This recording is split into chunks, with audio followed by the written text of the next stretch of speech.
They say I wouldn't do it like I won't. They say I couldn't do it and they feel. They say I wouldn't do it and I fold. They say I couldn't do it and I did. I'm a champion. I'm a champion. Welcome back, everyone, to the Walk Podcast. We're excited here. We're definitely in for a treat. We have international freaking out just squash. It's like, hey, keep rolling, man. No, move forward, move forward. Yeah, we got Asia Harris here. Yes. We're excited. Like I mentioned, we're here for a treat. Just to hear her journey, into squash and where she's at now. Yeah. And we look forward to digging deep into the journey. Obviously, she's no stranger to adversity, to struggles. She's here and keeps fighting, and so we're grateful to have you here, Asia. Yeah, grateful. Thank you. No doubt it's gonna be a good session. Yeah. But I think just to start off, we do a check-in. So everyone that comes in, we check in on what they're going through, check in on family, check in on where their mindset is, because we feel like generally we check in on surface level, but I want to try and dive a bit deeper with that. So we have our acronym called FAM. So F stands for family, A stands for activity, M stands for mindset, and you just got to give it a rating. 1 being not so good, 5 being great. So first one is family. How's the family? Yeah, definitely. We're a strong bond, our family, and through the last couple of years I have had some family struggles, losing my grandma, who was my absolute world, and my best friend as well, a couple of years ago. But we're at a point now as a family, we're really good. So yeah, I'm giving it a 5. My uncle's doing absolutely amazing. I'm really proud of him. So yeah, nice. Family's up there for me at the minute. No, thanks for sharing that. That's a good good rating, especially hopefully going a bit deeper on your grandma and the friend, and it's always tough when you lose a loved one, but for you to say it's at a 5 now, no, it's great to hear. Absolutely. Thanks for that. Activity. So activity just means movement. Like how are you with all that? Are you working out, or because we know it plays a massive part in our mindset and mental health. So how's activity going? Yeah, definitely. I think we've just spoke about losing my grandma and Libby and things like that, but there was a point in my in my career that mental health was a big factor, and using the gym and using the social life within squash, it absolutely helped me get out of that sort of rut hole. And I think something in the off-season period as well, I've picked up a lot of CrossFit, I've done a few comps now. That sort of activity sort of bubble, it's up there as well for me at the minute. I'm in a really good place physically, and mentally as well, with the mental health sort of stuff. I'm at the other end of it, which is really nice. So yeah, I'm gonna have to give that a 5 as well, which is great. Nice. Strong chicken, that's awesome. So is CrossFit, like you meant, I rate CrossFit, it's up there. Obviously we come from rugby league background. You don't look like you do CrossFit. It's what's on the inside, mate. I didn't share with you, I didn't share with you because obviously she mentioned you grew up in Pontefract, and obviously Q was at the time in Castleford when they were getting relegated.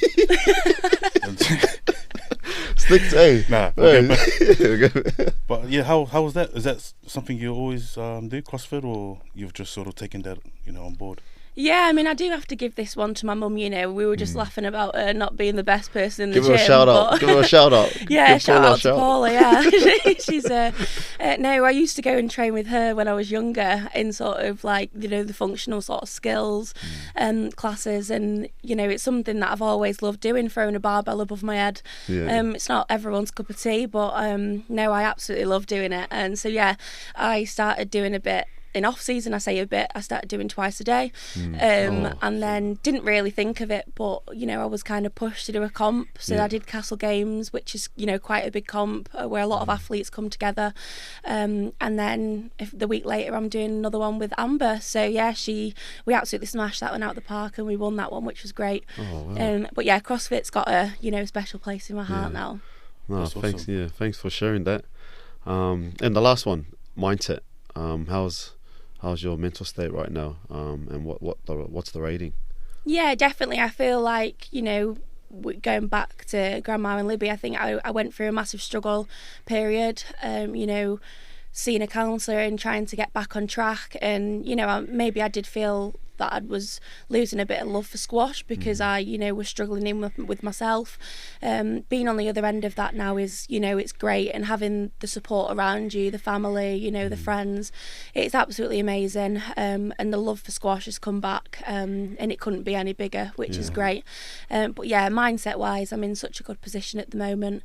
And you know, got a few health sort of things going on at the minute, but just trying to keep positive going into the season. But mindset wise, we're probably at a 4 at the minute. We're just struggling, but we're getting there. No, that's a good rating. And thank you for sharing that. Especially you mentioned you know, having to see a counsellor and the loss of your grandma and your friend.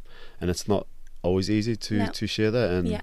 And just you doing that is massive, because it encourages those who are struggling to share it as well. So I feel like you can't be afraid to see someone, you know. It's something that I probably shied away for a little bit, because I'm not the best about speaking, you know, with strangers about, you know, what I'm going through, or, you know, what's happening. But, you know, if you are struggling, you've got to reach out, and you've got to get the support you need. Yeah, that's awesome. Yeah. What gave you, I guess, the courage, or have you always sort of been confident to ask for help? Yeah, I think, you know, my mum is my best friend, and she, you know, she could see that I was struggling, and you know, even to the point of staying in bed all day. I can't do that on a day to day. I just cannot do it. And it'd be from the morning I get up to the night I'm in bed all day, no motivation. You know, I don't want to go to the gym, which is completely out of my characteristics at all. And I think it was my mum that said, you know what, Asia, you need to find a little bit of support. So mum found me a private counsellor, in which I attended sessions every week. So you know, if it wasn't for my mum, I'd have probably still been in a bit of a rut hole and trying to get myself out of it. So, you know, my mum's helped me massively to find someone to help. Well, that's amazing. Hats off to your mum as well. Yeah, and absolutely. appreciate you sharing that. Obviously, it just shows how important it is to have the right support around you. And absolutely. I guess for you as well, just to take that next step forward and get the help and ask for help, I guess. Yeah. Because that's, from us as well, it's probably one of the hardest parts where we talk about it as well as rugby players. Yeah. Or just men in general. Obviously, it sounds easy, you know, to sort of ask for help and go get it, but I think following through with it, that's where a lot of people struggle. So again, appreciate you sharing that. I guess with your strong chicken as well, it's no coincidence with the movement you've had. You mentioned CrossFit, getting active and stuff. So no, I appreciate that. No, it's just massive. I just want to touch on that, acknowledging that there's something wrong. And obviously your mum played a big part in that, but if you didn't acknowledge that there was something wrong, then you don't go and seek the help. So for you to do that is massive. And like Zoe mentioned, that your chicken was a pretty strong chicken, but you've got stuff in place now, you know, where you can keep your mindset and your activity high. So you do CrossFit, but then you also seek that help through counselling. So the two, you know, those two come together. And you know, it sets you up for success. I feel, you know, deep down that you know you need the help. You know, deep down you know you need to see someone. I think it is just making that step forward. And look, if it means, you know, you need someone else to do it for you, then, you know, so be it. And you will get that help and you will feel better. It's a positive thing. You know, there's no shame in reaching out for help. And you know, my inbox is always open for people to message me, and you know, if they've got any queries or they've got any questions or they just generally feel low and need a bit of help, then me being in that situation, I would listen to anyone's story over and over again. No, that's awesome. Yeah, that's awesome, man. No, thanks again for sharing.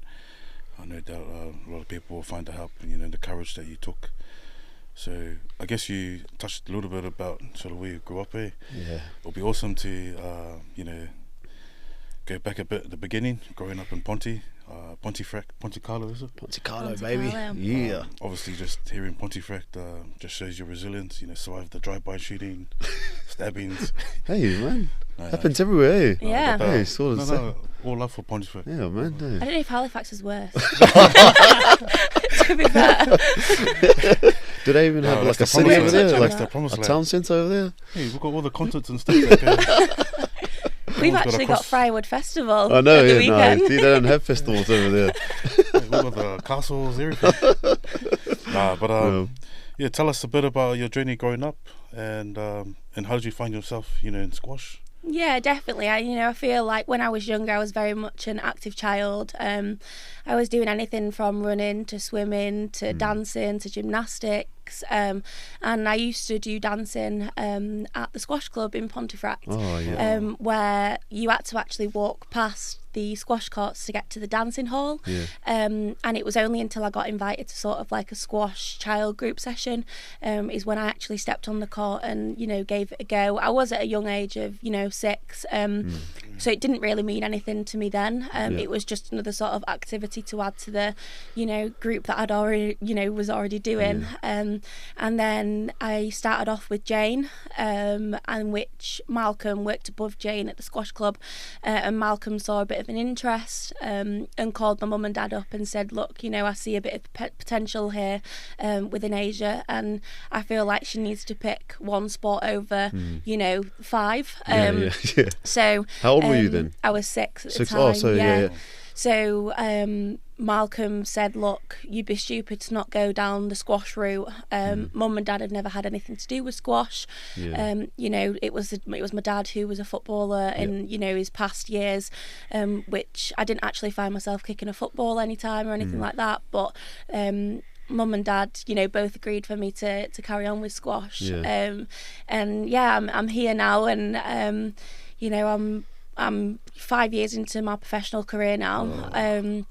And yeah, so I stayed with Malcolm for a few years, and then ventured out to David Pearson in Harrogate, where he helped me technically with my swing and grip and things like that. And then later on moved to Nick Matthew in Sheffield, who's 3-time world champion.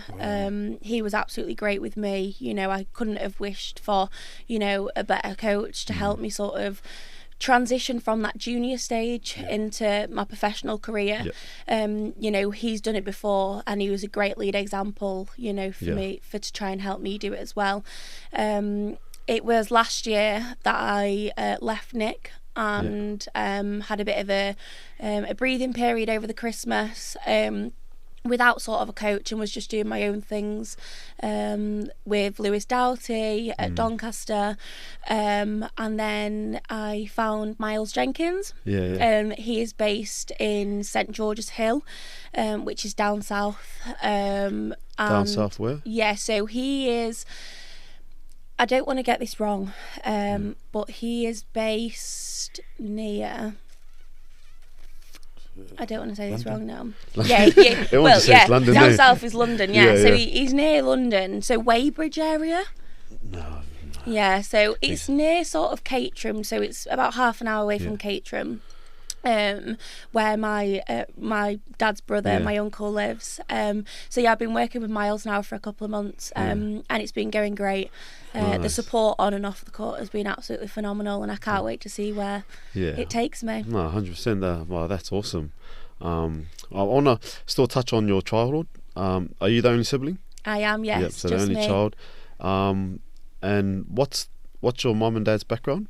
Yeah, so Dad's got a massive football career behind him, with his parents being from Nigeria and Guyana, and then my mum's background, she's sort of in the beauty industry, and her dad sadly passed away just before I was born, which my granddad, who my grandma married, he's been absolutely phenomenal. He actually played rugby back in his sort of later years as well. And yeah, my grandma was just she was a miracle. She was the best. And is your mum from Ponty? She is, so she grew up in a town just besides Pontefract called Nevison. So just a little little town. Oh, nice. And were you born while your dad was playing? Because I know your dad, Jason, I see him at the gym a lot. Does he do much? Or? And with your mum as well at the gym. But I know he was a professional footballer growing up. Was that something that you grew up with, or did that play a part in you gravitating towards squash or any sport? Or how was that? I actually wasn't able to witness my dad play any football. I mean, I've seen videos and things like that. Something that, I looked up to when, you know, I was younger, saw him doing like a header into the goal or something, you know, with him being a striker and things like that. But yeah, unfortunately I wasn't able to witness any of my dad's football. But something, you know, growing up, my dad was absolutely amazing, you know, for the on-court and off-court support, whether that be sort of like minor injuries, you know, having someone guide me on what to do, or, you know, the mindset sort of stuff when I was younger as well, you know, whilst you're on court, how to act and behaviour, and, you know, sort of the mindset, what you do when you're, you know, match ball down and things like that. So he's been a great support, That's really awesome, has. Man. Especially to have that sort of role model or example that's really been there and done that. Did you ever feel like any pressure at all growing up, knowing, oh, I've got to make it, or, you know, obviously knowing your dad's a professional footballer, so... I mean, like you had to make it or anything like that? Yeah, I mean, we do laugh and joke about it now. You know, he turns around and he says to me, he says, "You're only 5 years into your career." He says, "You know, you haven't made it yet."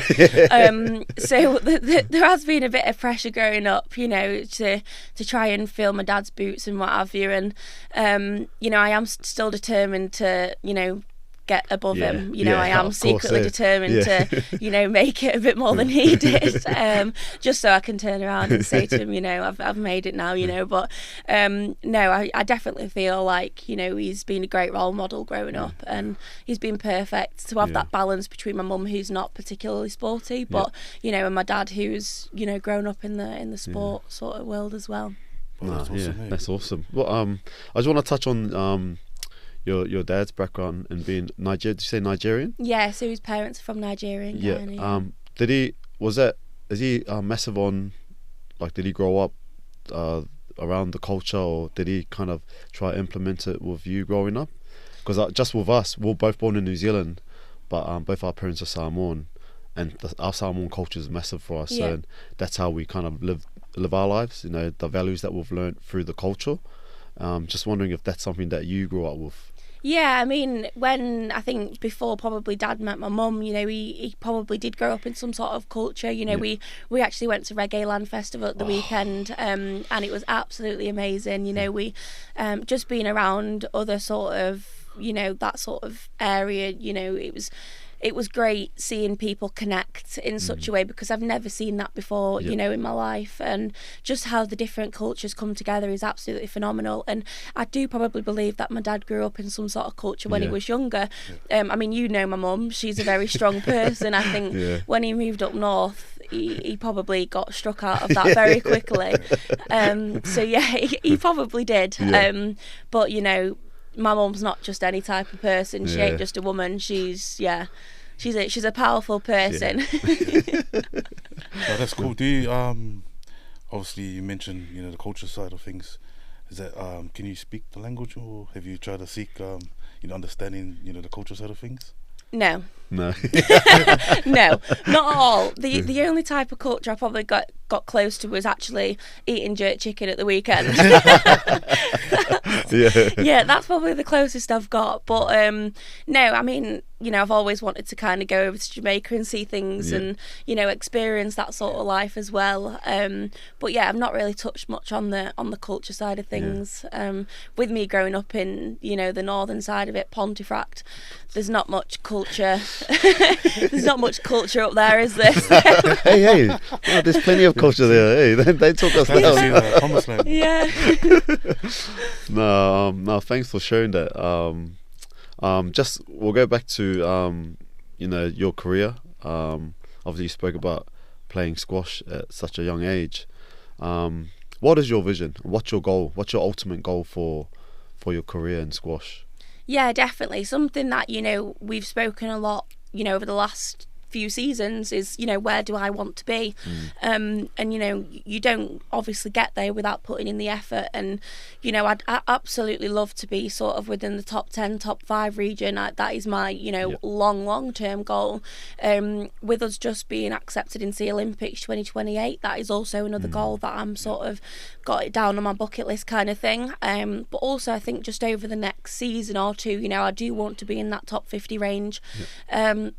highest world ranking so far, been 68. It's dropped a bit over the last couple of months with the sort of transition of coaches and just trying to get my mindset in the, in the right space again. But sort of goals wise, I definitely, short term want to be in that top 50 range for the next season. But I love that. That's awesome, man. Yeah. You mentioned, obviously 5 years in, the last year or so, have you done anything different to, compared to when you first started? Yeah, I think definitely I touched a little bit on Nick helping me transition through the junior stage into the professional career. It's only probably been the last year and a half that I've been fully professional, whereas before I was doing like quite a lot of junior tournaments as well as sort of the professional side of things as well. But also I feel like just making it realistic over the last year, this is what you need to be doing, this is what you need to be eating, this is what you need to be doing, sort of it, not just on the court but outside the court as well. And actually just coming to terms with what it looks like to be a professional. It's been great to actually, mix with the likes of Gina Kennedy, Sarah Jane Perry, who are, top England players, and just actually seeing what they get up to. Give me sort of an eye opener, and it's made me realise that I need to put in that extra effort. No, it's good that you mentioned that, because that's something that's big with us is we want to reach out to someone who's been there, done that, or who's years ahead of us. My son is only a year older than you. He's going through the same thing where he wants to be a professional rugby player, and he's reaching out to those players who are willing to give him advice. So man, it sounds like you're well and truly ahead, especially coming from someone who's so young, and you've got a game plan as well, which is massive. Is there like anything that you sacrifice, or is there like a routine that you have in terms of trying to stay at a high level of performance? Yeah, I think it's quite difficult. I touched a little bit about on sort of the health things as well, and going back and forth from the doctors and what have you. But just trying to keep yourself fit and healthy, I think, is the main thing. I think since I went over to the US Open when I was a junior, I caught COVID really badly, in which my immune system since then hasn't been great. So I do generally pick up anything that's going around. But I think the main thing is just trying to stay fit and healthy, turning up to training no matter what day it is, even if you don't feel great. We were saying earlier, it's just about turning up that counts. And look, 100% every day is going to look different. 100% one day it could be up here, next day it could be down here. But as long as you turn up to training and give you 100% every single day, then you can't fault yourself. No, definitely. That's spot on. I guess you'll know yourself in every sport, I guess, and every journey. There's always a setback, or there's always those moments that at the time you don't see it, but they sort of break you, or you feel like it's the end. Has there been a time for you in the last sort of 5 years, and how have you sort of overcome that? Yeah, definitely. I feel like there's many setbacks, especially like for matches and things like that, and tournaments. And there's been times where you lose out in a semi-final match and you think it's the be-all and end-all, and it's those times that you've got to actually change it into a positive and actually realise, this is not the end of the world. You have got so many years within this sport. If you're going to let this one match break you, then what are you going to do in the few years time? So you've just got to kind of stay positive no matter what happens. I mean, look, you're going to have matches and you're going to have tournaments where you feel like you weren't at your best, but if you let them get to you, then unfortunately it's not for you. You need to stay positive, and you need to find any positive you can out of a negative. 100%. And it's learning from those situations as well. Absolutely. Like, what can I do better? What's my prep off? Or in terms of the technical side and your swing and that, do I need to improve that? So absolutely, I massively agree with you, and also like learning from it. I want to talk about go back and, if you don't mind, talking about your grandma and your friend. Was that during your career when you started, or and talk about obviously how it affected you, and go into a bit more detail on how you turned that around. Yeah, I mean, Libby, I'll start with Libby. She was, my best friend, and I am so grateful to this day that I have a relationship with her mum and stepdad, Diane and Mark, as well as a little sister, Fliss, as well. You know, it was hard losing your best friend. And I mean, she had juvenile idiopathic arthritis since a young age, and she agreed to have a bone marrow transplant to try and rejuvenate the cells, to, you know, make new ones, and unfortunately the bone marrow transplant, it got rejected, and you know, it led to Libby passing away, but I think being beside her bedside table every day, you know, watching her mum, watching her stepdad, watching Fliss, it makes you a stronger person. It really does. And you know, I'm forever grateful for having such a good relationship with Libby. You know, she was a best friend that I'll probably never have again. But yeah, she was absolutely phenomenal, and I think watching her every single day struggle, you know, not even some days being able to brush her hair or anything like that, I think it makes you realise how lucky you are, massively. It really does. And I think, you know, going back to my grandma, she was just phenomenal, that woman. She was, you know, my mum is the reason she is because of my grandma. She really is. And she unfortunately got diagnosed with cancer, and before we knew it, it had spread elsewhere, and she was bedbound. They did actually give her 1 to 2 months to live, and she carried on for 11 months. So she did absolutely amazing. But at the time, I kind of dropped all of the CrossFit side of things, the squash things, because I just wanted to be with my grandma. You know, from sleeping on the floor every day to, you know, being up, ringing the nurses on the night, asking for, you know, meds and things like that. It shapes you to be the person you are. It really does.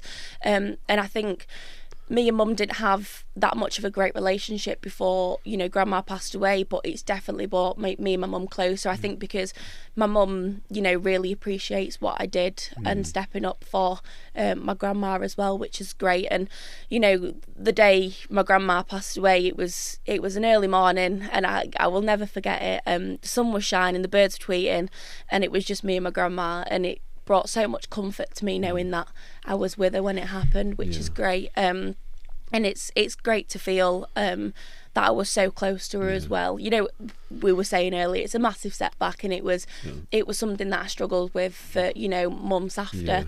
But like I said, it does shape you to be the person you are today, and you just kind of got to think that she's watching over me now, and I've got to do what she wants. You know, she was my #1 fan. She'd be the first person I rang as soon as I got off the squash court and tell her how I did, and you know, are you at home? I'll pop in and what have you. But yeah, she was my idol, and she's someone that is going to live on with me for the rest of my career. No, I love how you've how you spoke about and how you want to kind of dedicate your career to her. Absolutely.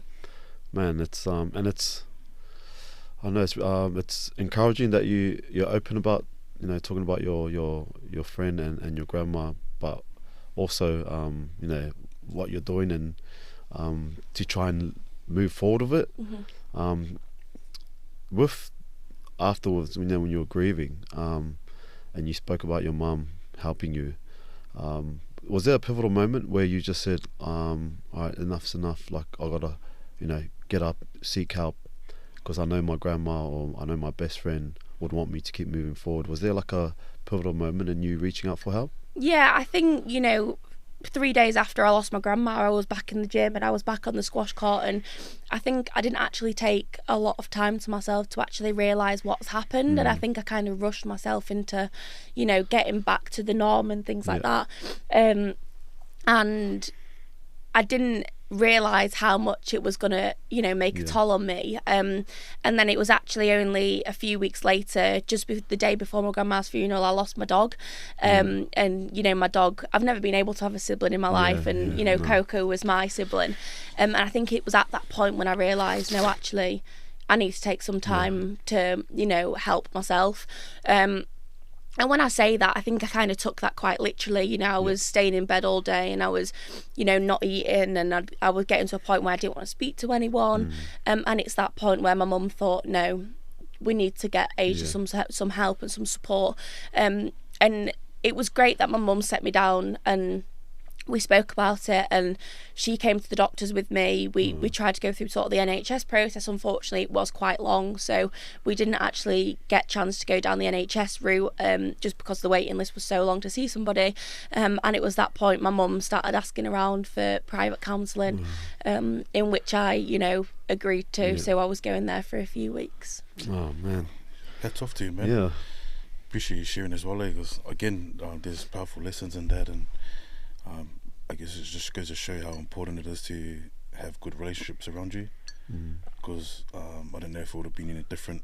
Obviously, you lying in bed not wanting to do anything, and you didn't have that trust or relationship with your mum. I was just thinking, how would you have sort of progressed forward with what you're struggling with? Yeah. So no, hats off to you with going through the process. I guess. Yeah. What's some advice you'll give someone? Because I know plenty of people will be going through, what you've been through, struggling but not wanting to ask for help. What's what's one advice you'll give to someone who's going through that and who thinks that they can't get any help or they don't want to seek help? Yeah, I think, definitely I feel like you can't be ashamed for asking for help. And I feel like, it is really hard. And I was saying to you before, deep down that you do need the help, but it's that reaching out and it's that asking for the help that is, the worst feeling. You don't want to make people think that you're failing, and you don't want to see people think that, you are failing. So definitely, reach out. I wouldn't know where I'd be if, my mum didn't sit me down, because I don't think deep down I'd have actually gone to her and said, I need help. Yeah. It's not something in my nature that I would have done. But, please, for anyone that is struggling, please reach out. I say it to my friends and things like that. My inbox is always open for people to come to me with queries, or even if they need a little bit of advice, or even if they do need me to contact someone for them, I am more than happy to do that. Being in that situation myself, I wouldn't wish anyone to be in that situation as well. So whether that be your friend, your family member, or even going privately and doing an anonymous thing online, just do it. Just please do it. And it reiterates the importance of just checking in on someone, doesn't it? And we're massive on not just checking in once, but a number of times, because that fifth or sixth time you check in with someone, that's the time, that they want to seek help. So thank you for sharing that. No, it's fine. It means a lot to us. I want to go back to your career. In rugby, we have rivals. I know when I played at Sheffield, Doncaster were one of our rivals. We beat them about 10 times in a row. It was only when I left that they ended up being Sheffield. We always have the last laugh to I don't know how many. Did you hear about the season last year? So get back on track. Let's not get into that. So I know squash is an individual sport. So do you have like a rival or someone that you feel like, I'm gonna get up for this game because it's this person? Do you have like someone that definitely. I think in the juniors, with it being sort of the age categories, you always kind of grow up with the same people, through the age groups. And sort of in my sort of trio at the time was Saran Nagim from Manchester, and Tori Malik down from Sussex as well. And us three all grew up together, and there was a massive rivalry. It was either one of us would win something, one of us would win something else, and it was always a competitive trio.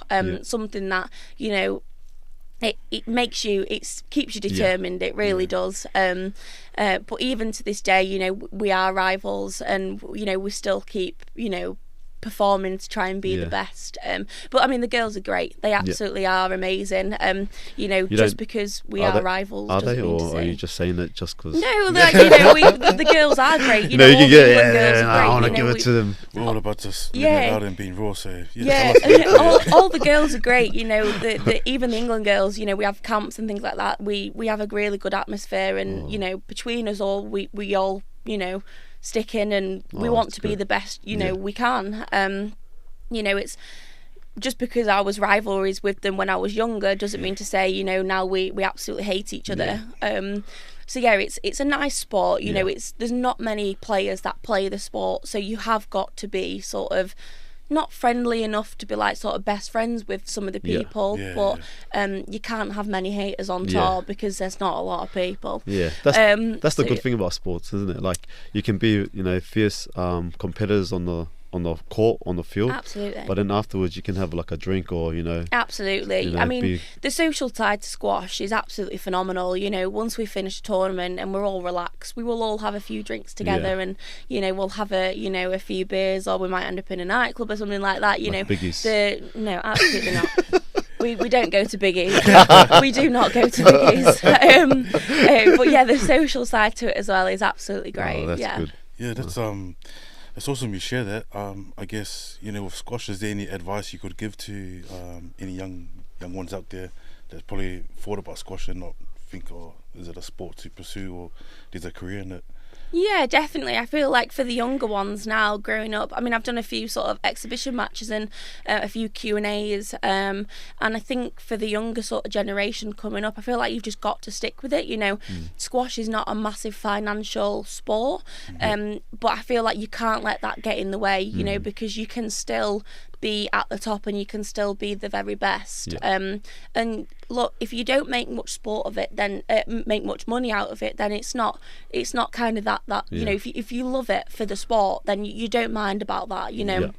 I think the juniors growing up, like the Olympics and things like that, it's something that they need to kind of take into consideration, because them sort of the younger level, they want to be looking up to that sort of thing. Yeah, no, it's good. It's coming into the Olympics as well. Yeah, isn't it's it? great Because that'll help grow the game, won't it? Absolutely, yeah. I hope to think so anyway. Yeah. I really do hope, and I hope we get something out of it as well. Yeah. I mean, in LA as well, the best location.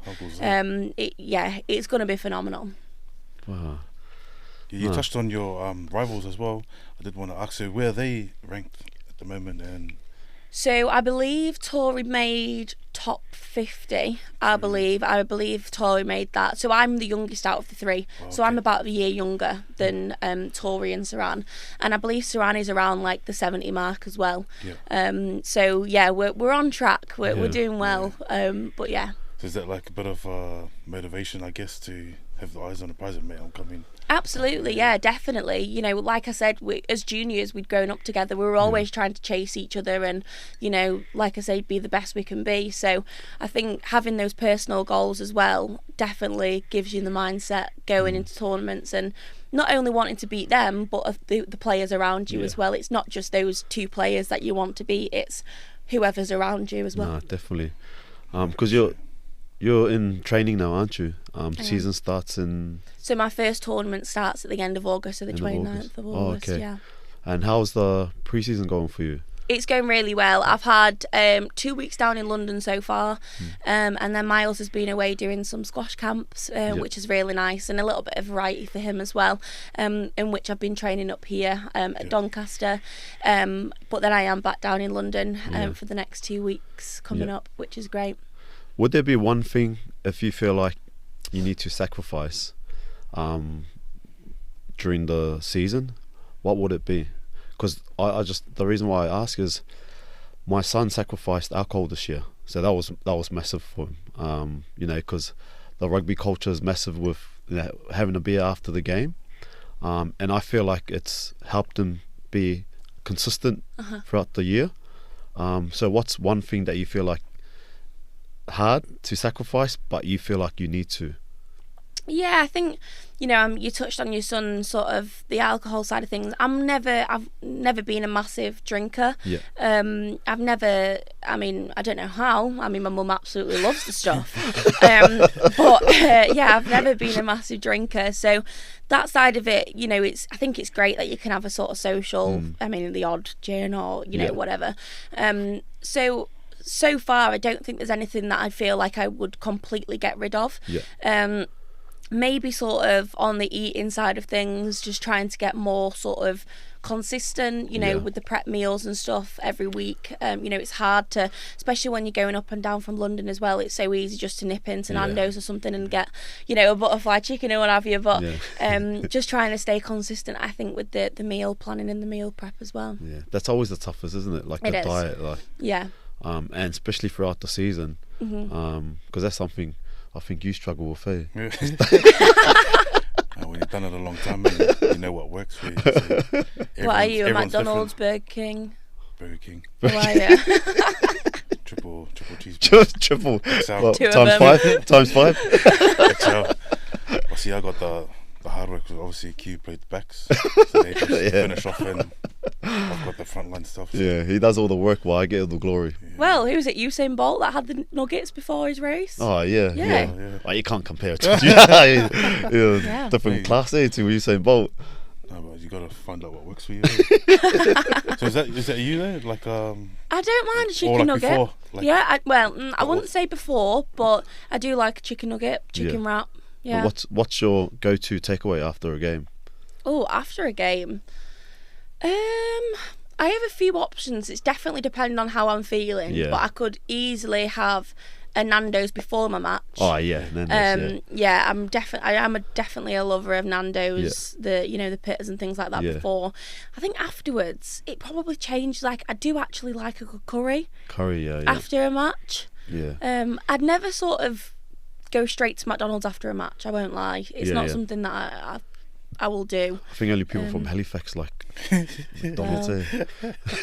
I wonder how many points you've got on the McDonald's app. Nah, no. Burger King's me. Man. Do they have a loyalty system? Or... Nah, I don't get that bad. Nah, You have to get sponsorship. I think we're lucky we've got McDonald's in Halifax. Hey, do Do you you have one in Cousin? Yeah, we have two. Oh. Nah, tell the truth. Is there a McDonald's in Halifax? No, there is. Where? Behind my house. Walking distance. So is that have you always sort of fully been strict? You know, when you talk about the 5-year journey.